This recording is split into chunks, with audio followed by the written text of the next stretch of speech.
Oi, eu sou a Isadora Eu sou a Pietra. e a gente vai fazer aqui nesse trabalho uma análise de dois artigos.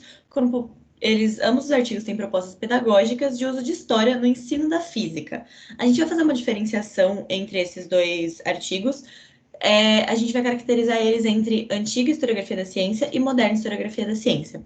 Essa caracterização foi feita com base no artigo do professor Winston, da tese do professor Winston, e aqui a gente tem uma tabela que resume mais ou menos quais são os critérios utilizados e quais são as coisas que caracterizam a antiga e a moderna historiografia das ciências. Historiografias da ciência. E aqui a gente tem, na antiga, a apresentação de abordagens extensivas e que são pautadas pela compilação de nomes, datas e acontecimentos. Então, a antiga, ela costumava fazer, tipo, uma pontuação, assim, de várias e várias coisas ao longo de sabe-se quantos anos, para falar do que foi importante para desenvolver alguma coisa. E essa alguma coisa que a gente buscava desenvolver é procurar aquilo que deu origem ao que hoje a gente conhece como correto. Então a gente busca meio que de trás para frente. O que chegou até hoje, a gente vai buscar a origem, e essa origem a gente vai buscar em pessoas específicas, em experimentos específicos, que são eventos feitos por pessoas geniais, que tiveram uma iluminação e chegaram a partir apenas da racionalidade em alguma coisa.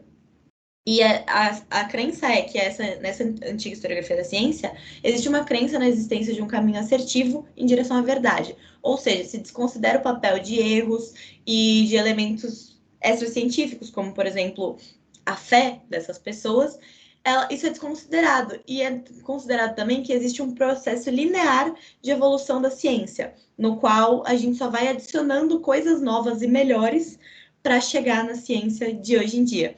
E existe também uma supervalorização das ideias.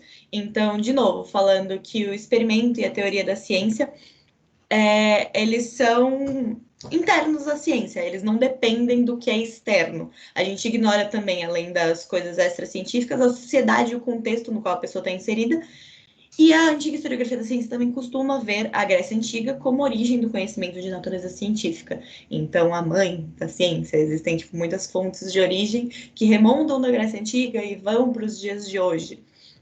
Enquanto na moderna historiografia da ciência, uma primeira coisa que a gente já faz diferente é que não é uma abordagem de múltiplos e múltiplos séculos de uma vez, é uma análise que procura ser pontual e minuciosa de estudos de caso, que prioriza a investigação aprofundada de personalidades, de períodos ou acontecimentos específicos. Então a gente foca em uma coisa só para conseguir analisar de fato o que estava acontecendo ali, tanto dentro da ciência quanto fora. Então, qual era o contexto histórico-cultural sociohistórico-cultural em que foram propostas essas ideias, qual que foi o processo para se chegar nessas ideias, se valoriza, então, a controvérsia também. Então, a gente tem o papel de pessoas que não recebem, geralmente, esse holofote. A gente destaca a interação entre cientistas para a construção e a valorização de controvérsias. Então, as coisas também, elas não eram inicialmente descobertas e já aceitas inicialmente por toda a comunidade científica. Não era isso que estava acontecendo ali. Então, existem diferentes também níveis superpostos de continuidades e rupturas. Ou seja, às vezes a gente vai ter um regresso, entre aspas. A gente vai acreditar numa coisa que hoje a gente acredita ser verdade, que se encaixa no nosso modelo, mas por algum período de tempo, muitos cientistas talvez não acreditassem nisso por algum período de tempo. Ou especificamente alguém que desenvolve algumas ideias discorde disso. Então, existem obviamente, uma construção científica, mas ela não é necessariamente linear todo o tempo. Existe também o destaque na moderna historiografia da ciência, as particularidades das interpretações. Então, esse cientista, ele tem opiniões cosmológicas que, por vezes, conflitam com a observação de dados. Isso é uma outra coisa. Ele não vai ter dados apenas pelo experimento, que é uma coisa que a antiga historiografia ela costuma trazer, né? Que apenas pela racionalidade se desenvolve a ciência. Mas na moderna historiografia da ciência, a gente percebe as particularidades do cientista e as opiniões dele e como isso pode influenciar no que ele está fazendo ali. Então, por vezes, ele pode ignorar dados porque eles conflitam com a ideia dele religiosa. E uma outra coisa que é relevante é a gente falar, na moderna historiografia da ciência, sobre o desenvolvimento da ciência, não necessariamente só na origem europeia, mas as outras culturas e outras tradições intelectuais também fazem desenvolvimento de ciência. Perfeito. O primeiro texto que a gente escolheu propõe uma aplicação da história da física para ensinar os conceitos de campo elétrico e campo magnético. Então, só para dar um contexto geral do que se trata o texto, ele parte do pressuposto de que os estudantes têm muita dificuldade no conceito de campo no geral, porque é um conceito muito abstrato. E aí a ideia é que, trazendo uma contextualização histórica de como se desenvolveu esses conceitos, os alunos vão conseguir ter um entendimento melhor disso. A aula é pensada para o terceiro ano do ensino médio, e o que eles fizeram foi, primeiro, eles aplicaram um questionário para recolher as concepções prévias dos alunos, depois eles deram as aulas, mostrando o contexto histórico, e depois, a partir da prova que os alunos fizeram, eles chegaram à conclusão de que realmente ajudou bastante o contexto histórico. Esse texto é da Revista Brasileira de Ensino de Física, e ele é de 2002. Então, importante ressaltar. Aqui ele tá falando da seleção de utilizar a história da física e por que ele faz essa decisão. Ele baseia isso numa teoria de Aldo-Bell e ele fala da aprendizagem significativa, que ela necessita de subsunsores e aqui ele quer usar a história da física como um organizador prévio, ou seja, uma maneira de passar do que o aluno já sabe para o que ele não sabe. Então, com essa dificuldade de abstração, ele quer apresentar a história da física como um meio de se chegar nessa abstração e de se compreender isso, de se fazer uma aprendizagem significativa. Bom, então, primeiro ele fala que ele vai usar a história da física como ferramenta para chegar numa aprendizagem significativa, e logo depois ele traz esse parágrafo aqui, falando que não se trata, nessa sessão, de desenvolver uma história dos conceitos de campo elétrico e campo magnético. O objetivo é tão somente de catalogar eventos, questões e problemas. Então, aqui ele está fazendo um disclaimer, digamos assim, para falar que ele não está preocupado em desenvolver uma história. Mas mesmo aqui nesse parágrafo, ele já deixa muito evidenciado que ele vai fazer uma abordagem linear, quando ele fala que vai catalogar os eventos. Aqui, esse slide é muito cheio de texto, mas é para evidenciar tudo que ele enumera e para fazer também essa contraposição que 1, 2, 3, 4 ficam de um lado, enquanto 5 fica do outro. O que acontece aqui é que ele está falando sobre o que ele quer abordar na história, e ele enumera isso de 1 até 7. E aqui ele está falando no primeiro apenas que Gilbert pesquisou a atração entre magnetos e também pesquisou efeitos eletrostáticos. Ele não elabora de para onde vamos com isso.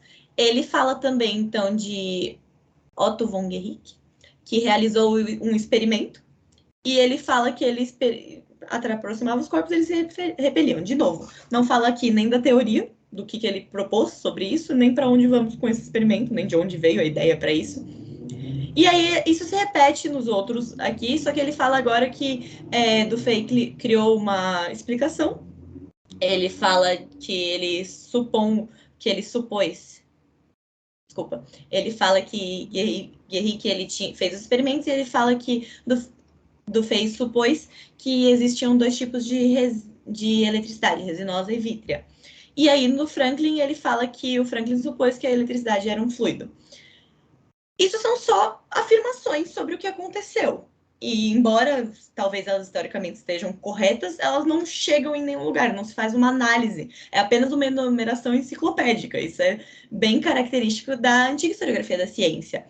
E aqui existem pulos de tempo muito grandes. E aí, quando ele fala de Coulomb, ele faz um texto muito maior e ele explica um experimento de Coulomb e ele explica no final ele fala aqui de características que Coulomb chegou. Ele fala que Coulomb chegou que as forças de atração e repulsão elétrica são diretamente proporcionais ao produto das cargas, inversamente proporcionais ao quadrado da distância entre elas. Então, ele só quer chegar nessa conclusão, que é uma conclusão que ele assume que a gente vai reconhecer. E ele se estende muito mais quando ele fala de Coulomb, por exemplo, quando ele fala dessas outras figuras menos conhecidas. E aí, aqui, nessa próxima imagem, ele vai falar os 6 e 7, né? Que são ele falando, de novo, de Coulomb, e ele falando de outra coisa que ele quer falar, que é Ørsted e a corrente elétrica, o experimento de Ørsted com a corrente elétrica. Depois, ele vai falar de Faraday, e eu acho interessante que em Faraday ele vai fazer um corte. O Faraday ele não está incluso na numeração, mas ele também vai falar de uma coisa que historicamente Faraday fez. Então, é interessante essa decisão que ele toma de separar o Faraday. E aqui o que ele fala é que ele faz uma analogia entre algo que existe, porque ele discorda das forças gravitacionais magnéticas e elétricas agirem à distância, e ele fala que existe algo ali no meio. E o que ele faz ali é uma analogia entre esse algo e tubos de borracha que se esticam. E aí ele fala que quando tem cargas elétricas de sinais opostos, ele estica, né? Ele afasta e se contrai quando as cargas elas têm sinais iguais ou de polo de polaridade. E aí ele fala dessa ideia de Faraday sobre ele explicar também com isso a corrente. A corrente flui através de um fio e aí tubos circulares se formam em torno disso. Igual nessa figura aqui do lado.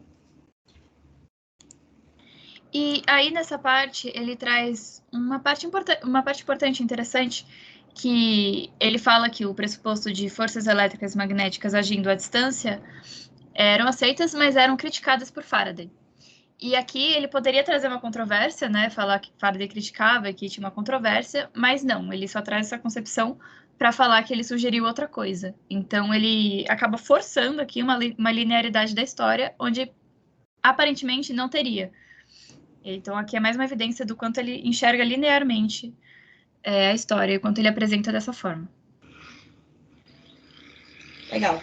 E aí aqui nesse slide a gente tem de novo aquela tabelinha, mas aqui a gente pontua o que a gente encontrou nesse texto. Então, como um resumo, nós encontramos todas essas coisas, exceto todas essas coisas relacionadas à antiga historiografia da ciência, exceto pôr a Grécia Antiga como origem do conhecimento de natureza científica. Isso porque ele estava falando de eletricidade e de conceito de campo, que é uma coisa que eu acho que ele não achou remontando a Grécia Antiga, mas a gente pode analisar aqui uma coisa importante. Na moderna historiografia da ciência, o contraponto seria falar de outras tradições, o que ele também não faz. Ele não vai falar das contribuições de outras culturas. O que ele só não faz é falar especificamente da Grécia Antiga. Porém, todos os cientistas listados como importantes, eles são de origem europeia. E aqui, uma última coisa a adicionar sobre esse texto, para concluir ele, é que ele, quando ele propõe a sua intervenção dentro do colégio, né, ele propõe uma ideia de plano de aula, ele não fala quanto tempo isso levaria, ele não elabora em quantas aulas ele necessita, ele só divide em 7 partes. E nessas 7 partes, só as duas primeiras falam de toda a história que ele citou. Então, tudo que foi citado enciclopedicamente supostamente está contido nas 2 primeiras partes dessa proposta. Principalmente também porque ele fala que é uma introdução, né? Ele quer relacionar isso com os subsunsores, então ele quer dar isso no começo desse curso. Ou seja, ele vai falar isso muito rápido e mesmo que ele não explique como, a proposta dele não falar sobre como abordar isso indica uma antiga historiografia da ciência, porque ele não está preocupado em como vai se falar dessa história. E ele não vai elaborar nesses conceitos. Ele aparentemente só vai realmente fazer uma enumeração de cada coisa que acontece, ou seja, ele não vai correlacionar essas coisas, ele vai fazer uma apresentação enciclopédica. Bom, o segundo texto que a gente escolheu está mais alinhado com a moderna historiografia, já que o primeiro está com a antiga, né? E o que ele faz é discutir o uso de fontes primárias no ensino de física. Então, pegar os originais e usar isso no ensino e como que isso pode ser bom ou ruim. E ele traz 2 propostas pedagógicas. Na primeira, ele traz uma entrevista com o Torricelli. Então, ele pega uma carta original do Torricelli e transforma numa entrevista. Ele pega trechos da carta original e coloca perguntas antes de alguns trechos para deixar mais claro do que se trata cada trecho. Então, ele faz uma transposição didática para transformar esse original em uma coisa mais inteligível. E a segunda proposta didática que ele traz é uma análise de originais mesmos, agora puros. Originais, eu digo fontes primárias, né? Agora puras, que é uma correspondência entre Pascal e Perrier, discutindo um experimento que eles realizaram de outro cara. Então, aqui o texto ele fala, o próprio texto ele assume aqui que fontes primárias não são mais relatoras da verdade sobre o passado e que lê-las não permite que a gente saiba como as coisas ocorreram. Então, ele está falando aqui que as fontes primárias elas têm que ser analisadas e que elas são artefatos culturalmente produzidos. Então, ela está pensando tanto no contexto e ele está falando também das intenções dos grupos que os originaram. Então, ele está falando aqui de contextualização cultural e de também intencionalidade do autor. Então, não ser necessariamente apenas fatos, é uma coisa pura, é uma coisa produzida por uma pessoa que, quando escreve, quer dizer uma coisa específica e está falando sobre algo. Aqui ele traz uma discussão muito importante, que é qual que era o objetivo do Torricelli quando ele fez os experimentos dele. Porque agora, todo esse texto da entrevista é sobre o experimento que o Torricelli fez, que normalmente é apresentado nos livros didáticos como experimento para medir a pressão atmosférica. Mas, na verdade, analisando os documentos históricos e os originais do Torricelli, percebe-se que ele não estava preocupado com isso necessariamente, não estava preocupado em medir a pressão atmosférica, ele queria explorar a possibilidade da existência do vácuo. Então, nessa parte, ele lança algumas perguntas que a gente deveria fazer quando olha para esse experimento, que é, seria o foco do Torricelli somente medir a pressão atmosférica? Será que o tubo que ele estava usando para o experimento realmente estava vazio na visão dele? Ou isso é uma interpretação que a gente tem hoje em dia? Existiam opiniões diferentes sobre isso? Será que Torricelli teve alguma dificuldade? Ele chegou a uma conclusão final? O que houve depois desse experimento? Então, esses são questionamentos para se fazer quando a gente vai olhar para um experimento histórico, para evitar uma análise anacrônica, usando concepções atuais para analisar coisas que são de outra época. E esses questionamentos são muito importantes de serem feitos, inclusive, seriam muito importantes de serem feitos nos experimentos analisados no primeiro texto que a gente estava falando. Se tivesse feito esses questionamentos lá no primeiro texto, talvez a análise não teria sido tão alinhada com a antiga historiografia da ciência. Então, aqui é mais uma evidência de que esse texto é alinhado com a moderna. Aqui, eu vou explicar o que ele está falando quando a gente for falar sobre o jornal. O texto que ele faz com o jornal, que a Petra já explicou no começo, é constituído de recortes do original, escrito pelo Torricelli para o cunhado dele, e ele é selecionado a partir de critérios como relevância e inteligibilidade. Então, ele é um texto feito para ser compreendido pelos alunos do ensino médio, e os trechos, eles são intercalações de perguntas de um repórter moderno, né? E esse repórter, ele tenta fazer a contextualização. Por quê? As perguntas que ele faz são para indicar a intencionalidade que talvez a gente não conseguisse sem o contexto histórico, sem conhecer o contexto histórico ao ler o texto, a gente não conseguiria entender o que o autor estava querendo achar ali. Então, as perguntas fazem esse encaminhamento, e, ao mesmo tempo, elas também fazem uma tentativa de quebrar só o texto antigo do autor, para a gente conseguir compreender o que ele está falando, para conseguir entender, tipo, qual que é o tema ali do que ele está dizendo. E, mesmo assim, aí é possível dar acesso à galerinha do ensino médio aos originais. E, assim, isso é visivelmente distinguido, sabe? É visivelmente separado o que é uma passagem extraída e o que é elaborado pelos autores do jornal. Aqui tem uma coisa muito importante, porque ele fala que o contexto científico no tocante às discussões sobre o vazio é destacado e sua influência é explorada, ao passo que os aspectos econômicos, sociais e políticos do período citados, não. Então, aqui ele assume que na transposição que ele fez, na adaptação que ele fez, ele não explora os aspectos econômicos, sociais e políticos, que são muito importantes para um entendimento geral do episódio histórico. O que poderia sugerir é que ele não está numa abordagem tão moderna da historiografia. Porém, a gente entende que, no contexto que ele fez, que são com originais do próprio Torricelli, não caberia uma análise lá no texto desses aspectos, porque o próprio Torricelli não falaria, tipo, olha, eu estou nesse contexto histórico. E, ao mesmo tempo que ele assume que isso não está trabalhado no texto, ele sugere um trabalho interdisciplinar com História e Geografia para que o professor possa trazer essa contextualização e abordar. Uhum. Aqui ele está falando sobre como o Torricelli, ele tinha, quando ele escreve as cartas com os textos que tem dentro do jornal, ele demonstra que o experimento não revelava a atuação de uma força externa e que o experimento por si só não falava nada. Quem falava alguma coisa ali, quem estava afirmando, era o Torricelli. E, ao falar alguma coisa, ele estava se contrapondo a uma corrente de pensamento mais tradicional. Então, o que ele está dizendo aqui é que o Torricelli foi quem assumiu.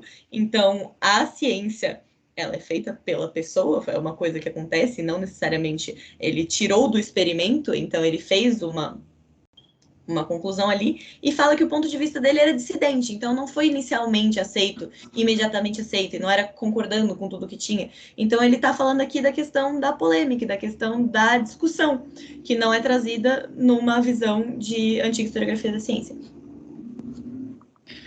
Aqui o aspecto que ele traz, mais uma vez criticando a linearidade, fala que essa afirmação do Torricelli ajuda a problematizar a visão linear e acumulativa da história da ciência, mas, ao mesmo tempo, é importante a gente lembrar que a ciência, mesmo assim, tem rupturas e transgressões de paradigmas, apesar de não ter uma visão linear. Mas é mais uma característica da historiografia moderna.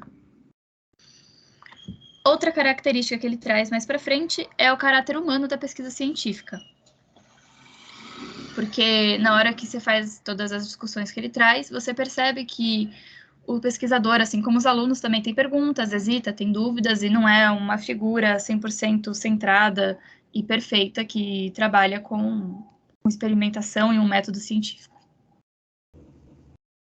Ele está falando da sugestão de utilização didática, já agora de outro texto, aqui entrando nas cartas entre Pascal e Perrier.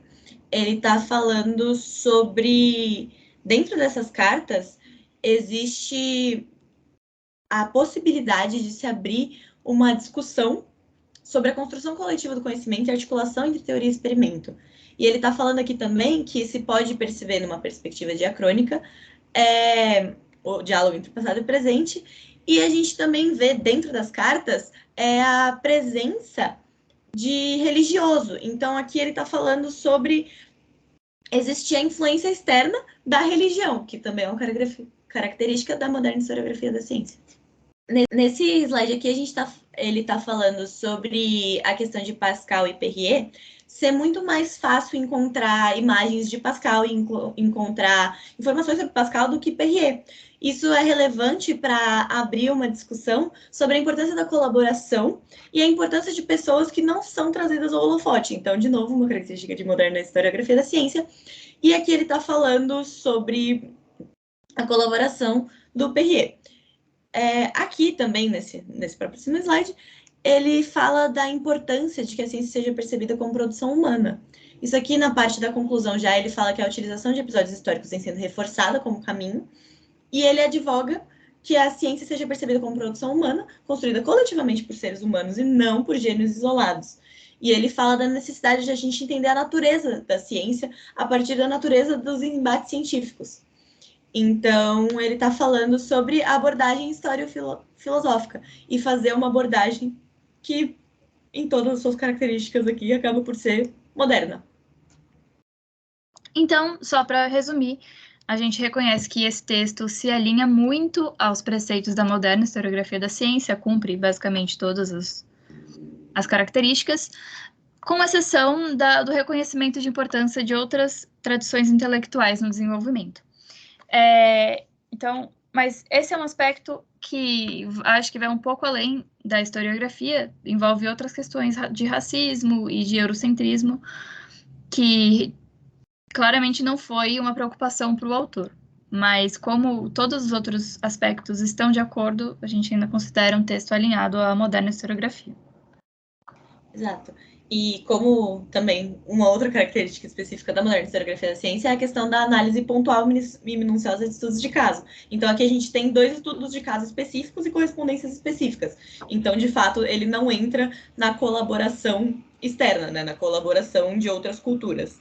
Mas, uma última coisa que a gente achou importante citar é que, conforme a gente estava buscando por textos para caracterizar, a gente encontrou que muitos textos que a gente alinharia com a moderna historiografia da ciência, eles traziam uma discussão sobre essa diferença, não necessariamente citando esses termos, obviamente, e não necessariamente falando de existir uma discrepância, mas falando sobre critérios da antiga com as quais eles queriam se distanciar. Então, eles se distanciavam da ideia de gênios, eles se distanciavam da ideia do processo linear, eles faziam uma discussão da atemporalidade da ciência e da ideia de que só se muda por razões racionais e da ideia da contextualização.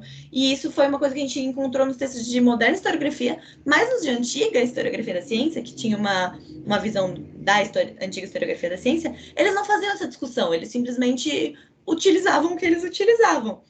Foi o que a gente foi percebendo conforme a gente encontrava vários textos.